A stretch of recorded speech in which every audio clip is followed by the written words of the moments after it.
All right, good afternoon, everyone. My name is Amal Maruki. I am the Director of Legislative Affairs for AIA Pennsylvania. I want to welcome you today to Adding Value for Your Clients through CPACE. This is Conversations for the Architect.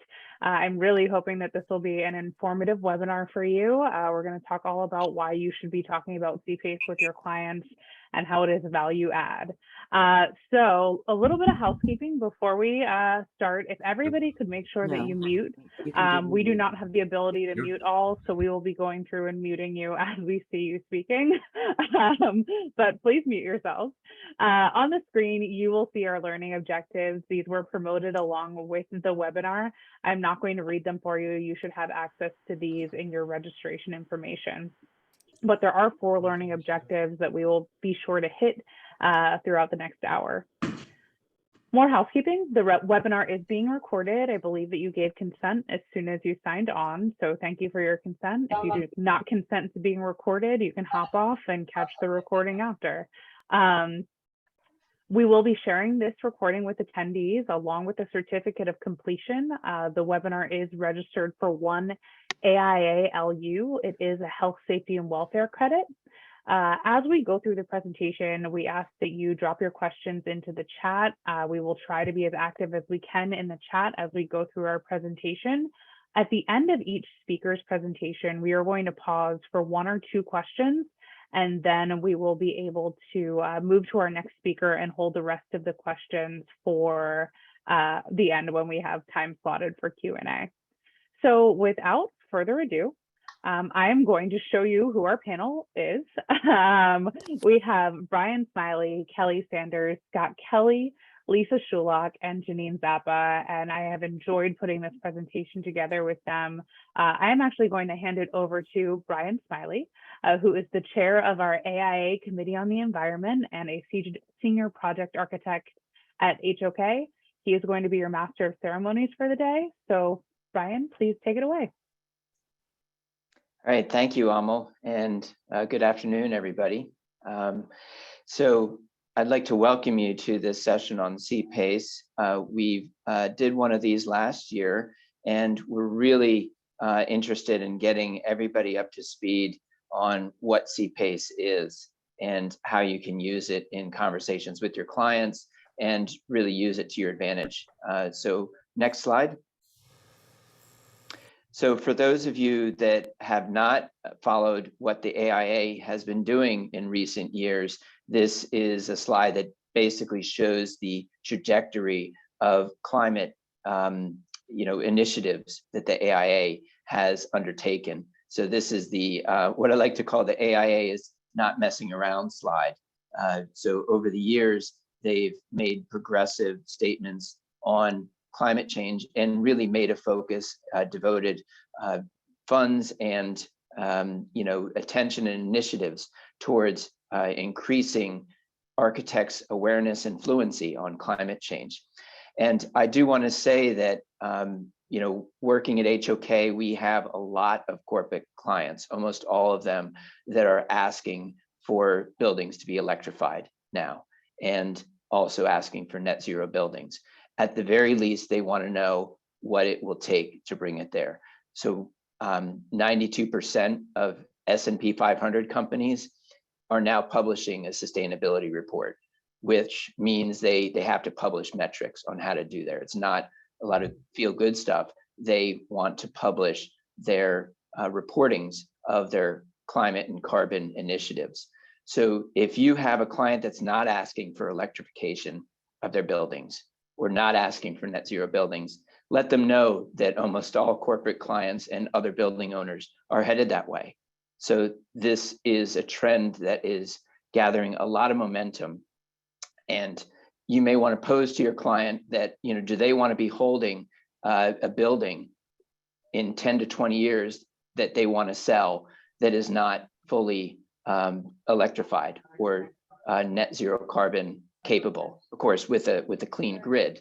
And that in some of the owners' parlance is what's called a stranded asset or diminished asset.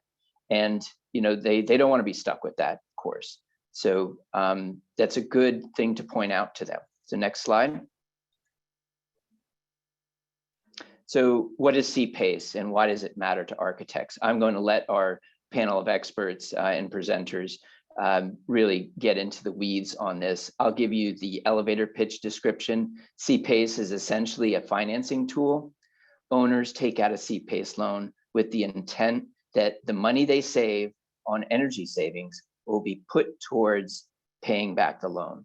And the concept for CPACE is just that it's secured by the property, not an individual. So the loans are considered very secure, low interest rates are possible, and they can be passed on to subsequent owners. CPACE has to be adopted by the state in which you reside, and then your county.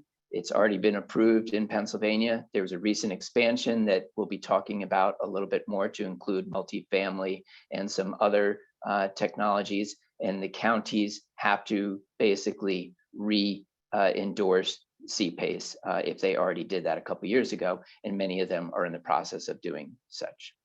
Next slide. Why is it important to architects? So when we're involved in conversations with the owner at an early stage, the best time to talk about CPACE and net zero and electrification is, as you've probably heard before, early on in the project when you can make the most impact, when it doesn't cost as much. And when you defer that conversation, it gets more expensive and harder to do. So when an owner may say, I can't afford that, CPACE is one of the answers. We basically can say to our owners, there is a financing tool out there to help you close that funding gap. And you basically are using energy savings. You're having these conversations with your owners. It's also, even if that owner is saying that I can't build this project, with solar, with high performance systems, CPACE will help them bridge that gap. So it can be a great business development tool for you too. And especially when you're having those conversations early on with clients, that again is another great tool in your business development toolkit. So next slide. I'm going to pass it over to Kelly Sanders now, who's the Director of Programs at the Sustainable Energy Fund. And I'll let her introduce herself and then pass it on. And again, just a reminder, we'll be taking 1 or 2 questions after each presenter, and feel free to enter your questions in the chat as well. So take it away, Kelly. Thank you, Brian. Thank you all for having me. So I'll be discussing the Pennsylvania CPACE program, and I'm with Sustainable Energy Fund. We're a nonprofit that works to remove barriers to sustainable energy, and we are the program administrators for counties outside of Philadelphia for the CPACE program. Next slide. So what is CPACE? I apologize if this is a repeat for some folks that are on the call, but start from the beginning. So commercial property assessed clean energy, or CPACE, is an innovative financing tool. It can be used for new construction or retrofits of commercial buildings. And it's tied to the property, and it provides long-term financing for energy and water conservation measures, and has recently been expanded, the program in Pennsylvania, to now also include indoor air quality measures and resiliency measures as well. The project must meet requirements listed in the CPACE legislation, and then also the program guidelines, which are created, which essentially is how to apply for CPACE financing. And it's collected through a special assessment or special tax assessment, a special payment, and it's similar to a property tax, and it stays with the property upon sale or transfer. Sometimes there's a confusion in Pennsylvania for assessment, and that was just a word taken from the acronym inherited from other programs, because assessment tends to mean multiple things in Pennsylvania. But the program is, CPACE is used widely in over 30 states. Go ahead, next slide. So this is a map that you'll also see later on in the presentation with adoption by county And the counties in green have currently have CPACE programs. And I just want to, one of the reasons why the counties have to be involved or opt in is essentially once you have your CPACE project or loan, instead of a monthly loan payment, the CPACE assessment is annual.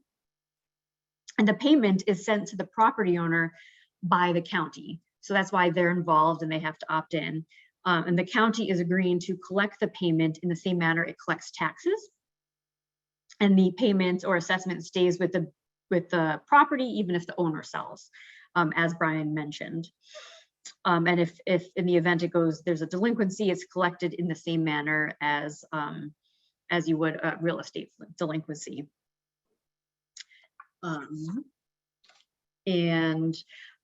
So for the counties themselves, Lisa will speak about Philadelphia momentarily.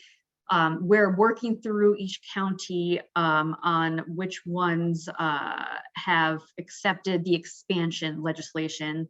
All the county timelines are very different. And I can't recall if Janine's presentation is going to address who has the expanded program yet or not. But as of right now, Centre County and Montgomery County have accepted the expanded CPACE program. Next slide. So this is just a general graph on how CPACE is used. So commercial properties now, as part of the expansion, multifamily properties with 5 or more units can now take advantage of CPACE, along with nonprofits, agriculture, office, industrial, retail, no government-owned properties still. And the graph on the side, you can see a majority of projects nationwide are energy efficiency projects. And we're now excited that in Pennsylvania, that light gray 7% that you see is resiliency projects. So that's on a nationwide scale. Resiliency and indoor air quality as a measure with CPACE is still a very, very new thing for the industry. Next slide. So I'm combining a lot of information into this slide, and so I'm happy to follow up with questions, and I was trying not overlapping with the other speakers. So again, the type of properties that can use this are new construction or substantial rehabilitation, existing buildings, and then there is an aspect of CPACE that includes retroactive financing. And then the eligible measures, you can see are energy and water and renewable energy, and those were the measures with the original CPACE program, we'll say. So with energy efficiency, equipment and installation can be included as far as project financing. You can include hard and soft costs with regards to the CPACE financing. And then with the various measures, you'll need to supply an ECM report for the energy or water conservation measures. For a renewable energy improvement, if you're getting solar on a roof of a warehouse, you'll need to include a renewable energy feasibility study. And with resiliency, a project survey will now need to be included with that. It's to be signed off by a professional engineer, architect. And then for indoor air quality, there is existing buildings. There's a list of prescriptive measures. And then for new construction, you could also meet performance-based indicators. And all of the items on this slide essentially are in the program guidelines. All of the details for how to apply for the project and how to submit the project, a summary of the project and the measures and what's included in the CPACE financing, all of those are in the program guidelines. And essentially, there's 3 different ways an application will come through, and 3 different parties, so to speak, with CPACE. So you have the property owner and usually the architect or energy engineer involved that is submitting one of these reports that I mentioned. And then lastly is the lender in this field, and that's the capital provider. And 9 times out of 10, what we will see as program admin, we see a project at the application phase, and the capital provider is actually applying on behalf of the property owner for a project. And they work with us and walk through the steps on how to apply on behalf of the property owner. So I just wanted to take a second to backstep as far as the application process goes. I don't actually have a slide for that. I forget exactly how much time I have, so we'll just go with the next slide, which is just a case study. And this was one of our earlier projects that closed in Northampton County. It was almost $3.5 million for the CPACE portion of the project. And this was a new construction gut rehab.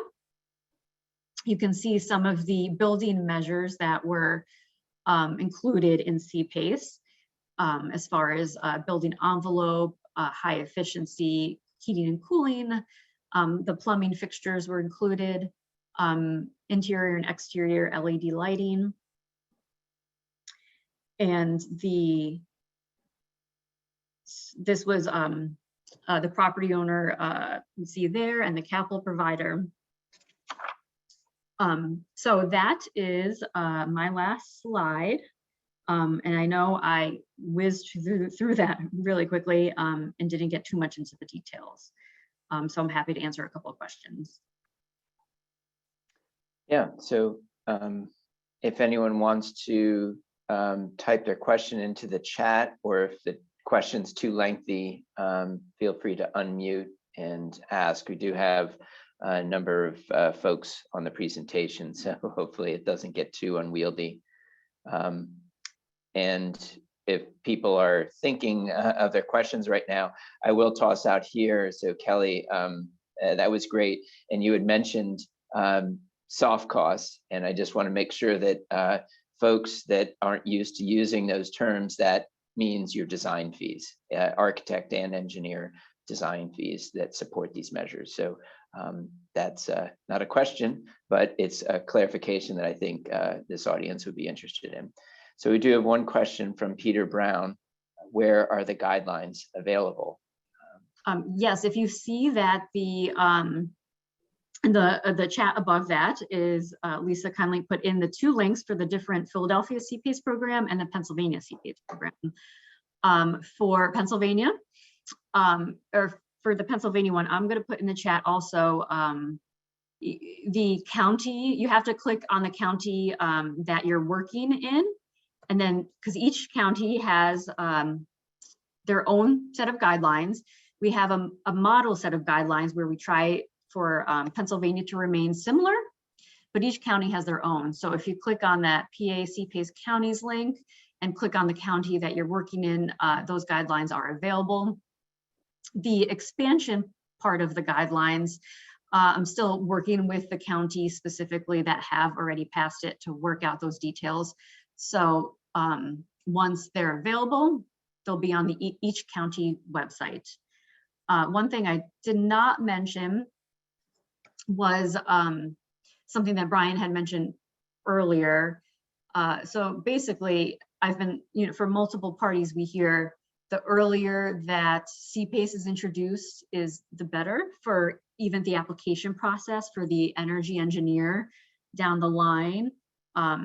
It's easier to start when they're brought in from square one, from the design phase, rather than trying to have a project come forward and seeing that they're trying to find other financing last minute and then go back and try to put CPACE financing in a new project. That can be more challenging.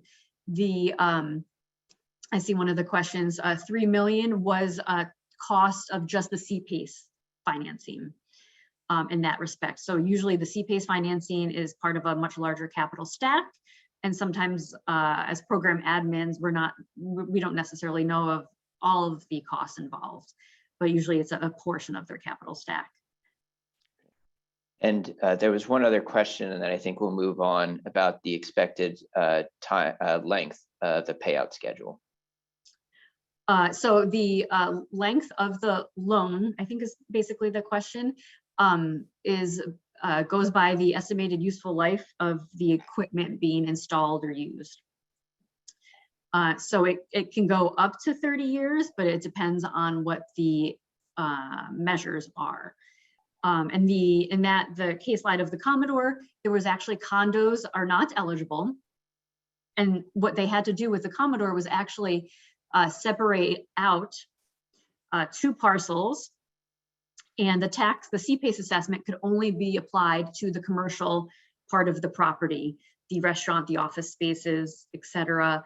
And the parcel, they had a parcel out the condo part of the property, and that was not part of the CPACE assessment. Great, thanks. And a quick clarification, one of the reasons condos are not eligible, banks tend to want to deal with just one owner. And as you can imagine, in a condo, if it's 20, 30, 50 different owners, that can get very unwieldy. So that's one of the reasons it's not currently eligible. Maybe that will change in the future. We will see. So with that, let's move on to Scott Kelly, fellow architect. So Scott, take it away. Oh, you're muted, Scott. Yeah, that's helpful if I unmute. Okay. Just so I know, can you see my screen yet? Yes. Okay, great. Hi, everybody. So thanks for having me. My goal today is really to help my fellow architects connect some dots here on the benefits of bringing CPACE financing to our clients. And so I see a ton of my friends out here. We got Dan, we got Ian, we got Mark, we got Joyce, we got Bradley, George, Heidi. Thanks for all joining. Hopefully this is helpful and can show some of the value of us helping our clients understand the benefits. For the others, a little bit on my background. I am an architect. I spend about 50% of my time working in our high performance building design studio in our company. And I try to bring those lessons from both the architecture side and the high performance building design consulting side. All right, our goal here is to remove as many barriers as we can to people designing, constructing, operating buildings in a green and sustainable way. And that is exactly why we have introduced several of our clients to CPACE funding. To show you a couple quick examples, and this is just so we have some context to talk about ideas. This first one's a project in Albany, New York. It's about a 100-unit multifamily project. They have committed to passive house, of course, and it's hopefully starting DD phase, but they're struggling through their funding now. You don't see a whole lot of green and sustainable stuff in this concept rendering, which is why I always find it's helpful to do a rendering like this to help them understand the benefits of CPACE funding. So in this diagram, you see the full thing, you see the photovoltaics, you see net zero energy, you see the DOAS units with recovery wheels. This building has a predicted EUI of about 23, so pretty good for that climate. But it's also maybe 30% over budget. When CPACE gets applied to this, we can probably assume about 20% of that money could go to CPACE. Another 10% of the money, I'm gonna have to work really hard as an architect to design to their budget and close that funding gap. That diagram is really important because, as Kelly mentioned, we have to communicate what can get funded to that CPACE assessor, so they can have the tools they need to get as much money into the CPACE bucket as possible. And typically we'll hit a 20%. Sometimes we can go higher when we're allowed. I think I break the rules there a little bit. So I'll stay just with if I'm correct, Kelly, I'm only supposed to get about 20% funded. Sometimes we're allowed to stretch. You can reply if you want. Okay, head nod, great. And a little bit else of what we're doing is we're helping the developer here demonstrate how they're setting themselves apart from their competition. And CPACE funding is allowing them to differentiate their market in their market so they get more rentals. Very, very simple. Let's go locally. So here's one. This one's in the Mount Airy section of Philadelphia. It's on Mount Pleasant Avenue. It is through schematic and DD. This is an early concept rendering, but it's what I had, so that's what I'm going to show you for conversation. On the corner, you can already see a little cafe there and some amenity space above it with a vegetated roof and garden on the above the second floor. Right now, as architects, you can understand how much this developer is leaving on the table by giving a public amenity and not filling everything above that corner with units. So you already know you're dealing with a different type of developer, which is good. The other thing you see here on the first floor, let's see if I can wave my arrow a little bit there. You can see on the first floor, there's a food hall planned. So a little bit of a different type of building. CPACE obviously applies to that area as well here. And as we look on a little further, you can see the way that the units lay out. You've got the garage beneath, food hall on the ground floor, 4 stories of residential with no amenities on the top floor because we cannot go higher than that point, but we do have photovoltaics and a vegetated roof up there. Going forward, this is looking at a building section, helps you understand parking, commercial, the stories of residential. I think some key things here is this developer, which is Bancroft Green, has always been, in all the work we've done with them over the last 15 years, been doing the right thing for envelope and systems, but was never able to get bank funding for that. And so CPACE is literally providing that. When banks look at their projects, they look at projects and they're saying, wow, you know what? It cost you $10 more per square foot for your project. I don't know if we want to fund it. And they get a little bit nervous. So CPACE is really taking those banks' concerns away, and that the bank is essentially funding less. And therefore, if the bank is only funding 55% instead of 75%, it is no problem for the banks. This developer gets to do the right thing they're trying to do. And all of this gets locked into the project. It doesn't disappear through the design. So what else can I add here? There's a little bit of a wall section. The CPACE process that Kelly spoke about, just to go into a little bit more detail. What happens is an auditor looks at our designs and identifies what exceeds code. They can look at the thermal bridging aspects. They can look at the increased wall insulation, which also means thicker cavity. So you're not just funding the insulation, you're funding the whole wall assembly, the window assembly, the roof assembly. And the point that I'm trying to make there is you're not just funding a little part. If you do this correctly, you can be funding most of your envelope, which is always a challenge for the architects to make sure it stays in the project. What else can I touch on here? I guess the really key thing here for the developer is, and this is a quote from Bancroft Green, CPACE provides really the ability for the first time that they could take advantage for what they do well as a developer. And it's built into the project and it doesn't get removed. Therefore, my project gets built. So some quick bullet points on takeaway. So often, all the good stuff that we try to put into a project gets put up on the chopping block. And until we connect our clients to CPACE funding and it gets locked into their funding stack, it's always up for the chopping block. Once this gets set in, often in the design development or schematic level, as you saw from those previous 2 diagrams, it's in. It's not getting taken out. And that's a good thing. For us, CPACE, we expect to see a higher percentage of all of our work now built. it's heartbreaking to us as an architects to go through months, a year of design work, and then either the project doesn't happen or so much gets taken out. And what we're seeing is the exact opposite. Now that CPACE is available, all of these projects are trying to go forward and get built with all the good stuff in it. The other thing, from an architect to an architect here, what do you think the value is when we connect our clients to CPACE funding and they look at us as an asset helping to get their projects built?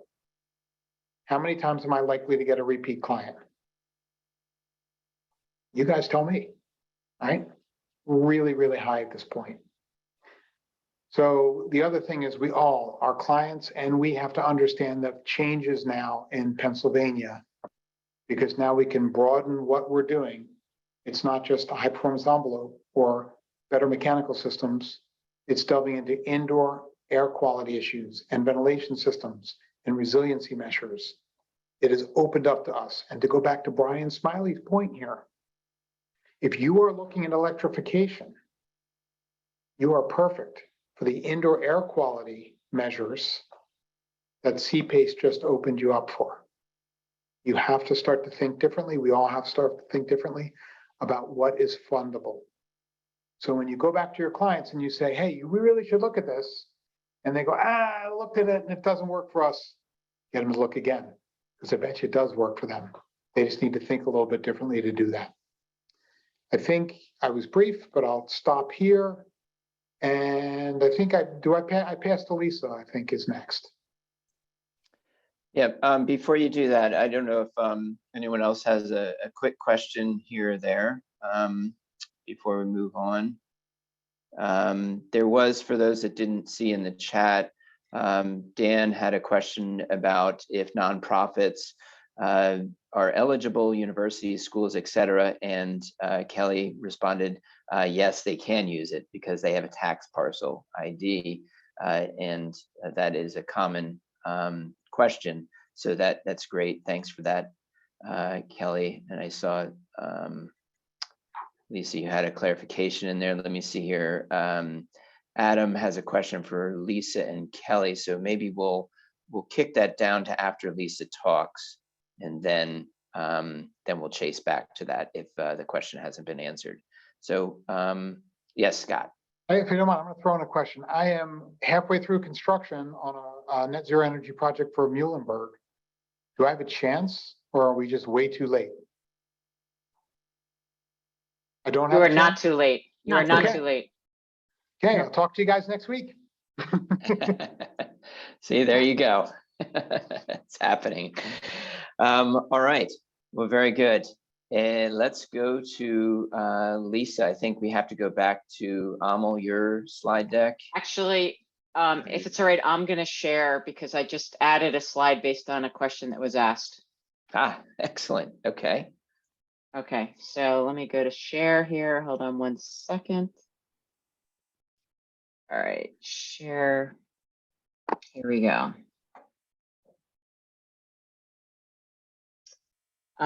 Great. Thanks, everybody. I assume you're seeing a slide that says Philadelphia Energy Authority. Yes, Correct? we are. Cool. So I am with the Philadelphia Energy Authority, and we administer the CPACE program for the city of Philadelphia. And what that means is, and Kelly Kelly mentioned that for all the other counties, the Sustainable Energy Fund is the administrator, and we don't actually loan the money. What we do is create the rules that support the legislation, the Pennsylvania statute, and we review applications to make sure they meet the guidelines. And we're a resource. We try to market the program as we are right now with all of you.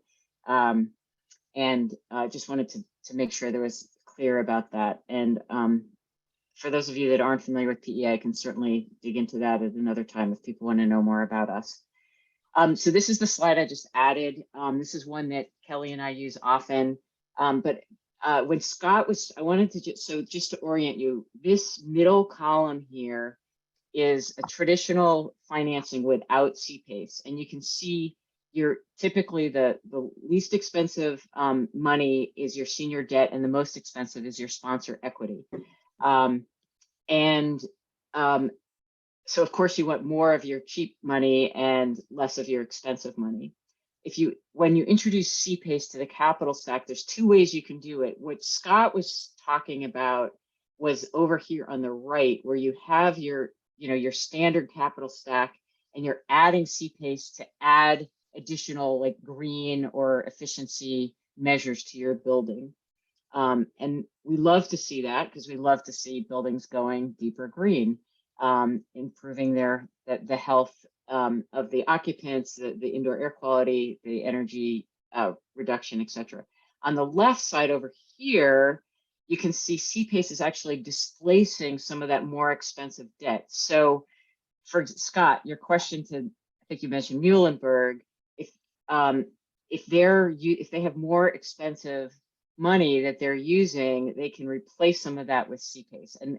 And most of the deals we've seen with maybe one exception in Philadelphia thus far, which was actually a solar project, we're seeing it mainly displacing this more expensive debt. So it goes both ways. Love to see this, but you can go the other way too.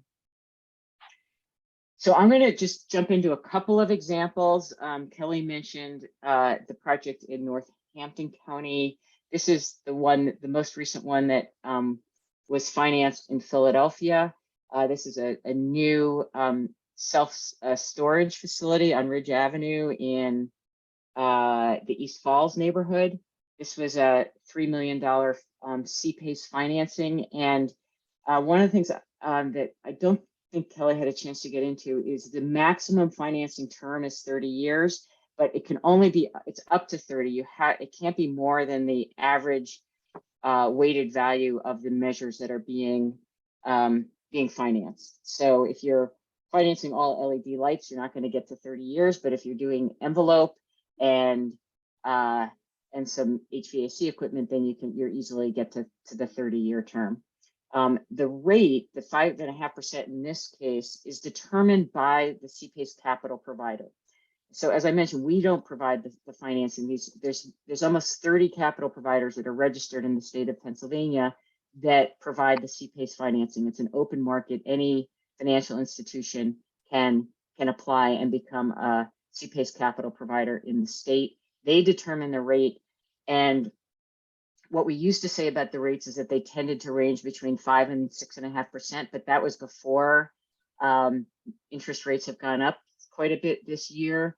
So now, from what I've heard from most capital providers, they're tacking on a couple of basis points to the prime mortgage rate. So what I say to every property owner or developer that's interested in using CPACE is talk to two better off 3 CPACE capital providers and get a term sheet, find out what their terms are, what the interest rate is, and do some shopping like you would probably for anything else that is a significant investment. So we did that. So that was a new construction financing. In fact, the bank, this is something that I think came up before, the bank would not allow construction to begin until the CPACE money came into the deal, because they wanted to see the full capital stack.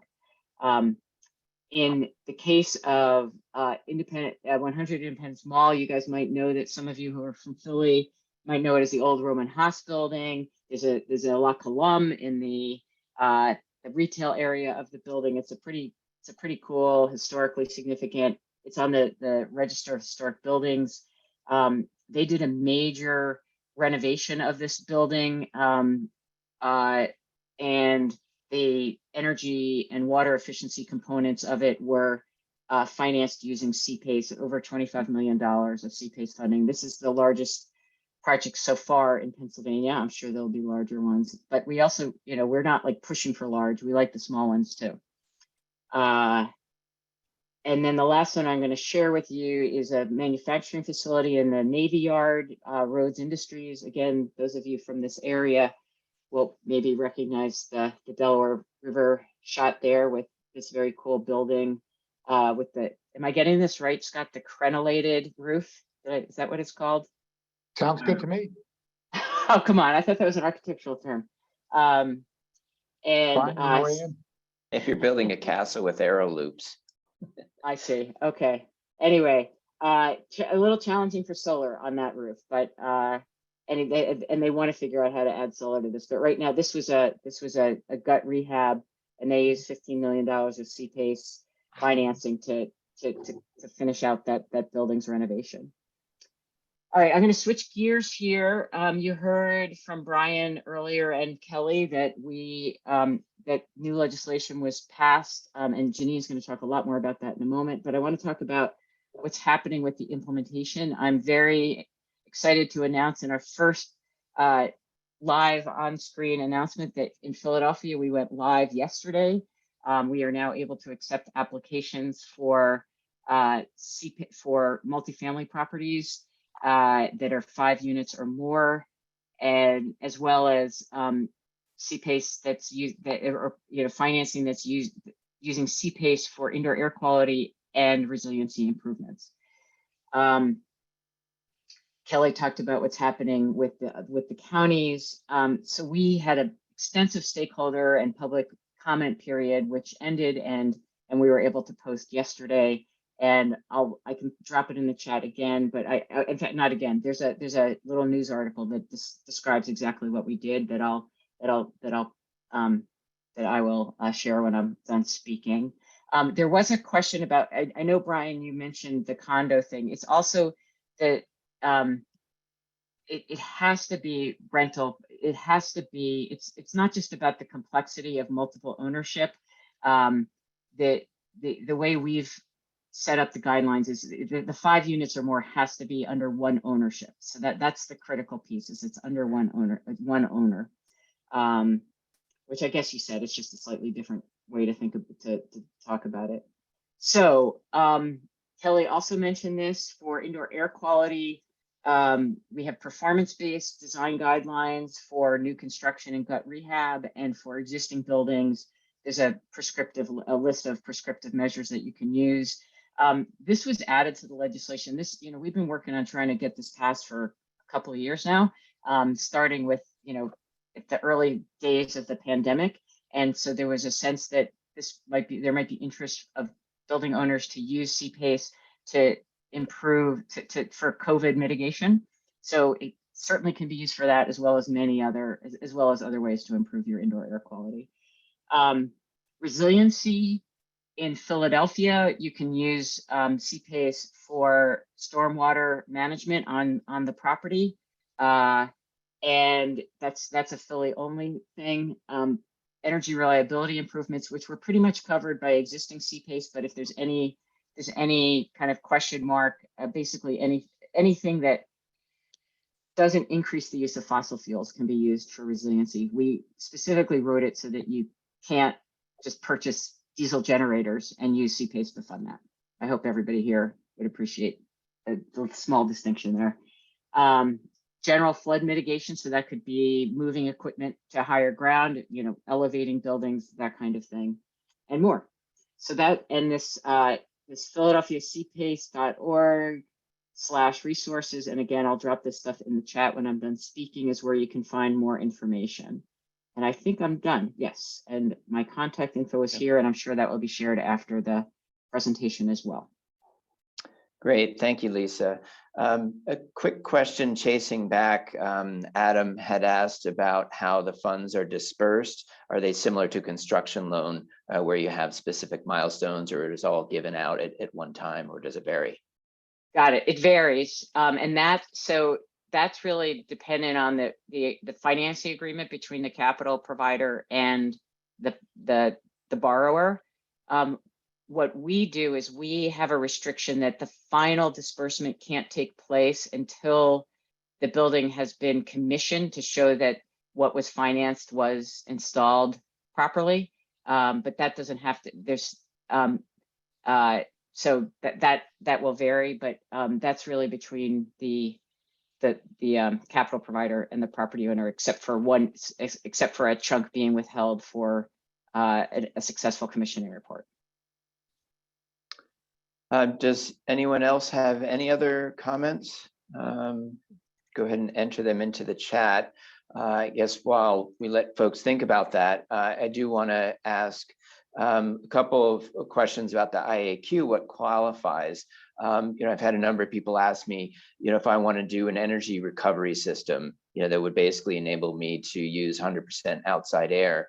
Would the upgrade to that type of system qualify because it is improving indoor air quality? And Lisa, I see you nodding. Absolutely. Yeah. And Brian, you mentioned early on that, that most of your clients are now asking about electrification. So that is absolutely something that also can be covered under the IAQ portion. So we were thinking about what measures can't be financed under the already existing energy efficiency measures, maybe some components of electrification, but certainly if you're doing some retrofits. Anyway, electrification is eligible either under IAQ and probably under energy efficiency as well. Yeah, for those of you that may be familiar in New York City, they have local law 97, where there's basically a fee attached to fossil fuel combustion. I think it was fuel oil number 4.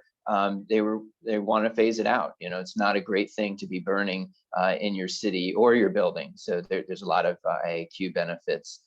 One other quick clarification was if things like building enclosure commissioning would also qualify, because you potentially are making your building more airtight. In the words of Joe Listerbick, the building and science guru, he said if you're not sealing your building, you're basically allowing your makeup air to run by all the mouse poop between your bottom plate and your foundation, because you're drawing that air up through the foundation, and that's not a good thing. Absolutely, that would be considered one of the the soft costs associated with CPACE financing. Great. All right. I don't see any other questions. So why don't we go to Janine? Okay, great. Hi. So I'm Janine Zappa. I'm the Executive Director of the Keystone Energy Efficiency Alliance. You can see from this slide that we have 2 affiliated organizations. So EA focuses on education and awareness, and KIA is a trade association for energy efficiency businesses located in the Commonwealth of Pennsylvania. We have a sister trade association in New Jersey, which, by the way, also is having a ban on fuel oil 4 and 6, Brian. So I want to share with you our mission before we move to the next slide. So I just want to tell you that really, and so why do we care about this and what's our role in this? Our mission is to champion energy efficiency as the foundation of a clean, just, and resilient energy economy. And our vision is that energy efficiency will anchor all efforts to meet our ongoing energy needs, improve health and comfort, promote energy equity, and protect our climate. So that's as good of a start of anything about the role we're playing. So if you want to go ahead, Amal. So as I mentioned, we have KIA, and the reason that is critical as a trade association, we very much are in the space of lobbying and helping to promote legislation.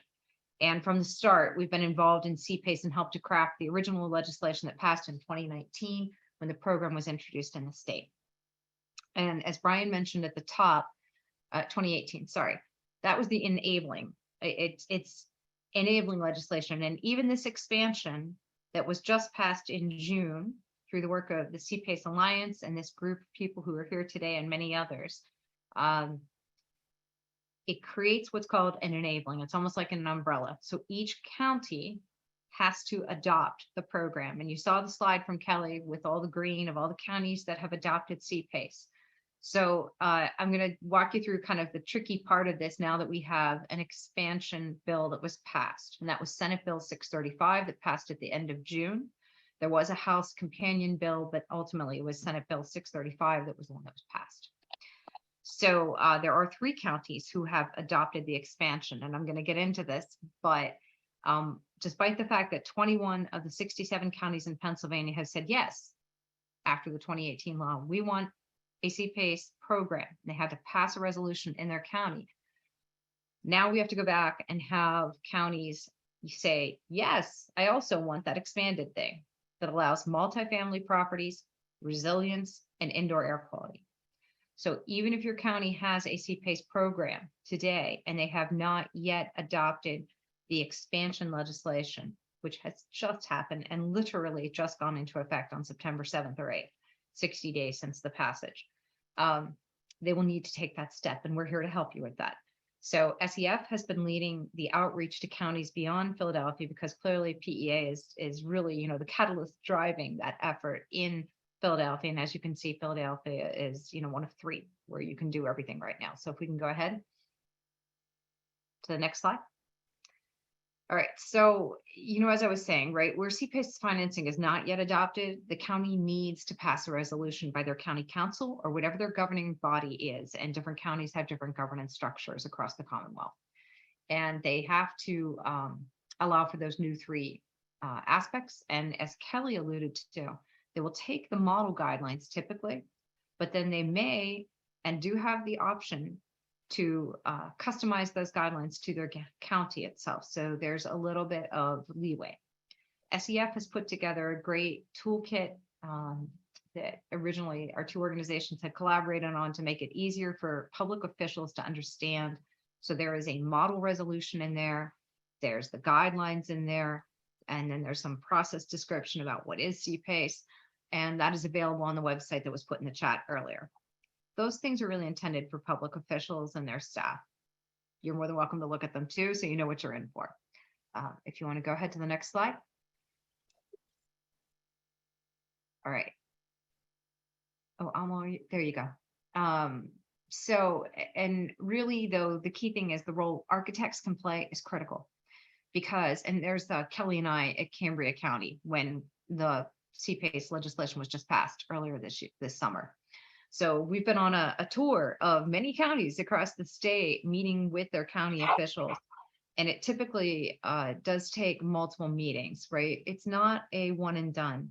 There's never been a county government that has said, yeah, sure, great, we're passing it today. Typically, we need to involve the solicitor who wants to review all the documents. We often need to also involve the treasurer or the tax assessment office, whoever actually will collect the money, although it is not a tax, it is collected most frequently through the same channel through which property tax is collected. And that's why that tax parcel ID is important for a nonprofit. We got to do a pitch, and that's been virtual and in person. And it's exciting with the new bipartisan infrastructure law and the new Inflation Reduction Act that there's additional energy efficiency resources that are now available. And so we're seeing some enthusiasm from county governments who want to be able to really position their development communities to take advantage of that. I know a lot of that's residential, but there is also commercial stuff in there, and the tax credits are huge, as I'm sure you guys know, and you've probably been over that. But if you have a project, is the key takeaway from this slide, we would love to have you at our side, or if you in your county would like to see your project, your program expanded, please reach out to Kelly or to me. We're more than happy to meet with you with the public officials. I think we can go to the next slide, Alma. And that's pretty much it. So if you're interested in advancing CPACE in your county, we would love to know.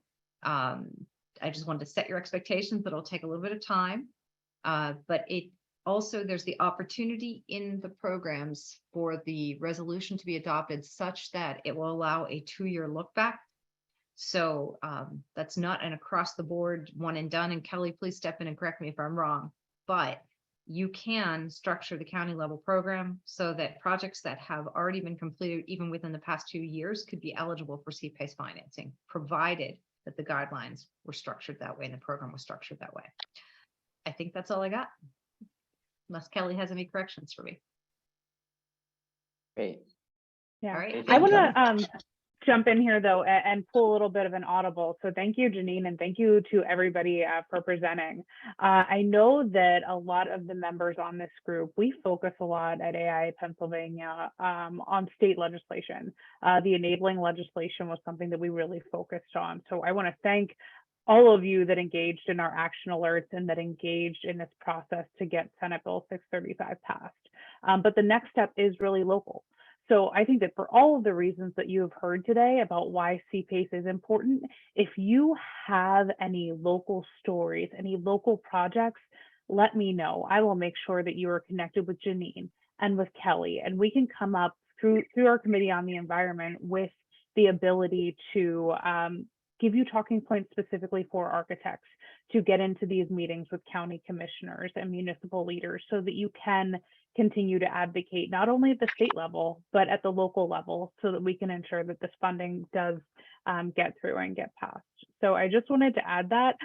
Brian, I'll give it back to you for Q&A, but just wanted to thank everybody that is here and to let you know that, yes, we did a great job at the state level. Now we really need to focus on counties, especially for this legislation to be enacted. So thank you. Yeah, great, Amal, thank you. And thanks, Janine, and everybody, Lisa, Scott, and Kelly. Fantastic presentation. So again, if you want to enter your questions in the chat, that would be great. I will reprise one of the questions that John Cassidy had put in, because it's a good follow-up to what Janine just posted. And John was asking for clarification about whether CPACE funding is a government backed, and is that why the loan, the interest rate is fixed? And Kelly responded, it's not government funded, it's all private capital. And thanks for that response, Kelly. Because basically what it points to is that it's one of the reasons why this passed at the state level. This was a bipartisan bill to push CPACE through, because it wasn't a government program, and it is private. And so you had legislators that knew this was going to pass and were falling over each other to try and see whose version would get passed, but it was all pretty much similar.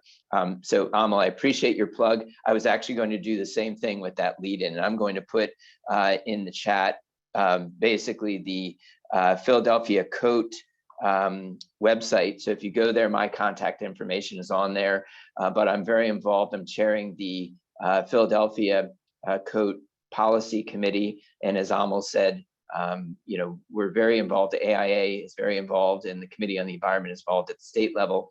That's the committee that I also chair. And we'd love to have you engaged with us to help pass legislation like this. It's fantastic when things like this do happen, because occasionally in Pennsylvania things do get passed, and it's thanks to Amal and her great team and all the architects that help support this. But we need more voices. So I welcome anybody who wants to join us. With that, any other questions? I will chase back to one other question that was posted in the chat by Peter Brown, asking if condo associations can fund solar for common areas, garages, hallways, elevators, and the answer is yes, they can. So thank you for that response, Lisa. Any measures for common areas can use CPACE funding. Sorry, Brian, if I could just call out the counties, as far as the counties that have the enabled programs that are working through the expansion, from their end, everyone is excited to move forward with the expansion. It's just a matter of the Commonwealth and all the different counties operating differently, and who needs to see that before their council or a committee in a working session, or two commissioner meetings and one working session in between, etc. So that's very exciting.